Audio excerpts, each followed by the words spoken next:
All right, everybody, I hope you're ready because it's finally time for your Tuesday sports page. We begin with some high school wrestling news. Well, I was walking down the hallway and I saw a flyer and I was just like, that could be cool.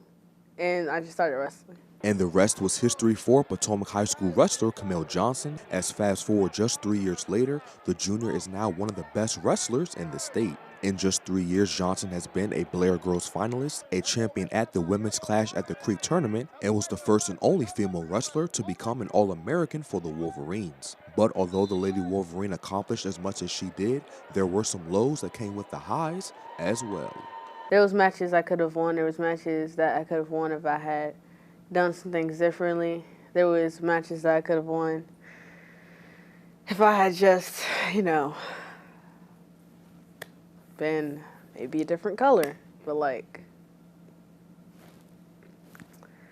you can only learn from it, right? You should take your losses and you should win. Like, you can't really learn from winning. You learn more from losing. So you should take your losses and be like, oh, this is how I learned from it. Now, a person that has played a big role in Johnson's development is her head coach, Deron Celestin. Celestin had been Johnson's head coach since she began wrestling in the 9th grade, and he told me whether or not he thought his mentee would be as special as she's been. Kamil is the second girl that I've actually coached. The first girl was probably equally as tough, but I saw a greater potential in Kamil with how she worked with the other team members, 99% other than herself, male.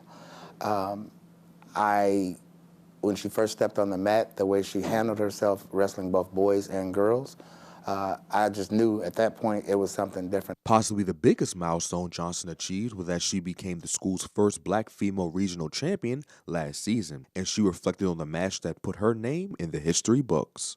I almost got pinned in the first period. I almost got cradled, and then it wasn't even really like I have to be a regional champion. It was a situation I felt like I have to win this because I should, and I'm just not about to let this cradle, have me lose. I should be winning this match. Not even just a tournament, not even just to become like a regional champion, but I know this is the match that I should win. So I'm just like, I can't get cradled, so I kicked out the cradle, took a shot, worked on top, and then I ended up getting the cradle. With Johnson going into her senior year soon, her high school career is coming to a close, and she touched on the type of impact she wants to make sure she leaves behind. I want to be remembered as a person who set the standard on and off the mat. I look forward to seeing what you do on the mat in the future, Kamil.